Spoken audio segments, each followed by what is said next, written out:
Ultimately, it's all about love. That's it.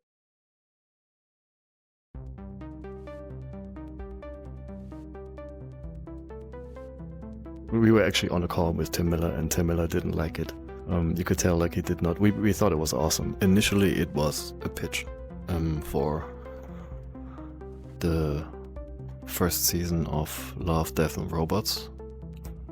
And like when before the first season came out, they started approaching some studios to help them put the first season together, and we were one of them. Basically, the only similarities to the way it is now were that there was some kind of robot or machine that was like dancing through a hallway. That's how it started. It was a pretty wild version of the storyline already, like a robot with a bear mask. So there was that. The first visual spark was actually came from classic Pinterest, and there was an image of a man sitting in an old 70s armchair. I think also already like in an old rundown motel room or something similar to that. It was very 70s-esque, like very dusty, and that man was wearing a bear hat. And that was the very first image, and everything kind of derived from that image. So the way the whole storyline came to be it's very convoluted, it's not very straightforward. So the script changed direction so many times, and basically like the only component that stayed intact was a robot with a bear mask.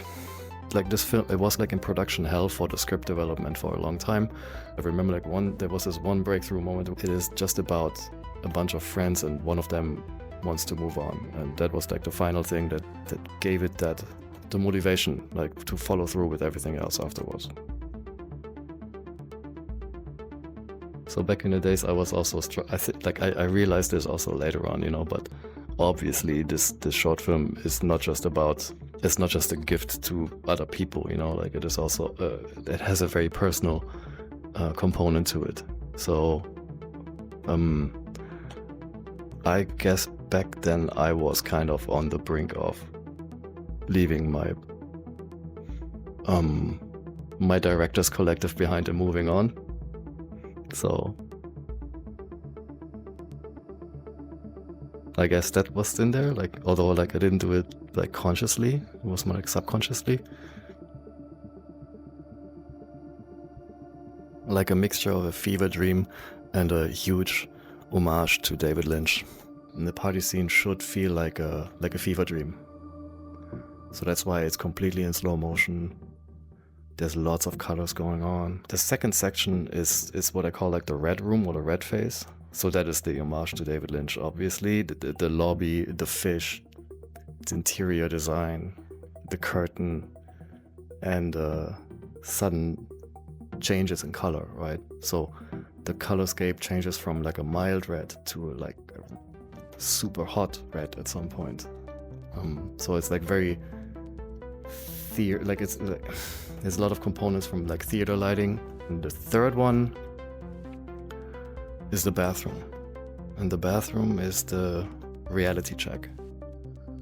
The bathroom is the only place where everything is real, right? Where everything is in real time, where it's like harsh, real colors, not very flattering lighting, because that whole scene is supposed to be as real as possible. A lot of them. It's a very melancholic film, but with a positive ending, in my opinion. So people reacted in a multitude of ways to this film. I would say most people reacted in a similar way in the end, which was ultimately they were sad. So they came out sad, but at the same time comforted.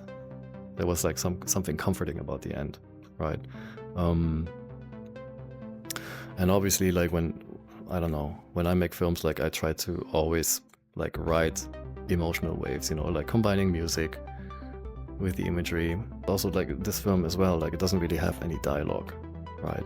And so it speaks through. Some people say it's this type of filmmaking is shallow, but I don't find it shallow at all. It's very delicate, I would say. But like every decision that has been made, like every shot, is a very conscious decision that is supposed to guide you through like the spectrum of emotion, and in the specific way that I want you to be guided through. When you change the state of something very quickly and drastically, you really notice it and you feel it. So basically, like for a very long time, I spent inside this fever dream scenario of like slow motion and dancing and happiness, and then I'm cutting it very harshly to this realistic bathroom scenario, like with the bathroom lighting, and you see this robot that is standing there, and the camera is also very different. It's hand camera. It's like documentary style. It's very grainy. So the thing about the bathroom scene is that it is a very personal moment that everybody, like each one of us, know. Like we are in our bathrooms, we're getting ready for something. We look in the mirror, we see our flaws, right? We try to cover up our flaws, with makeup or with, I don't know, like a hairpiece or a wig, So that's like it's a very private thing, a very private moment. So, and in our bathroom scene, we are witness to a robot putting on a bear mask because he's getting ready to go out, right? And he's looking in the mirror and he sees himself and he like takes his little comb. Yes, it's a funny moment taking the brush or the comb, like I'm brushing his hair, but it's actually very important because he wants to look good. If you feel empathy for him in this moment, then it's a very strong scene, I think. No, actually, I was giving so I was working on this thing for I don't know how many years, like basically by myself. But then at some point it got traction from the studio, and so the guys, they told me that now we're gonna produce it. At that point there was like roughly an animatic there, still like in a pretty rough state, but the guy said that we're gonna put the whole studio behind it, and now we're gonna produce it, right? So there was really no limitation. Yeah, they just did everything possible to make it exactly how I wanted it to be. As the Germans say, this movie was a very difficult birth. I've made short films before, and that was a pretty smooth process so far. It's just like, it's like from A to B, just and this one was really hard. But in hindsight, I also thought that I realized that it doesn't mean I'm a bad filmmaker. It just means that the process is different with every project, right? And sometimes it just takes a different path. Sometimes it's chaotic, and sometimes it's very straightforward. And this one was a chaotic one for sure. But I learned to embrace that fact. It's a very personal thing, right? In hindsight, I was not in a very good mental state during that time. It was COVID, we were traveling a lot, like it was probably like nothing, I don't know. It was just like it was a tricky time for me personally. What kept me at it was actually the fact that I could bury myself in it, and everybody just left me alone. So it was just like a very simple, repetitive task, right? To just think about this every day. Oh yes, a lot. There's a lot of hidden symbolism in there about David Lynch, about me. There's a lot in there. So I'm not gonna spoil anything. Go find it.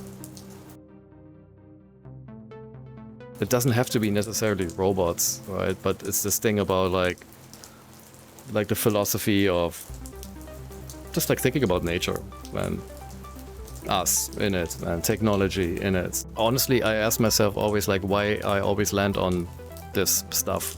When you make animated short films, there's a finite amount of films that you can make in a lifespan. Some people make more, some people make less, but like for me, if I can end up making 10, 15 maximum, 10, 15 sounds crazy already. That's a good amount of short films to make. And so you always, after you made one, you always you reflect, okay, oh great, so I made another one about robots, right? How did that happen?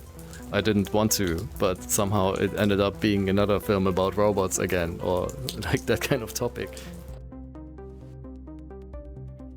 I want them to remember to watch it again. It's like you have to. It's a film, like it grows on you. You have to watch it a couple of times. So people should remember that they have to watch it again. I think people should not remember anything specifically. People should feel inspired. That would be nice. If people feel inspired, they come out, they take a deep breath, like they just took a break from reality. That's the ultimate goal. If people have that feeling after watching it, that even if they felt sad for a while, but like they come out of it and they somehow feel hopeful. They feel hopeful and they feel somehow happy. I want people to feel inspired because they just took a little vacation of the mind.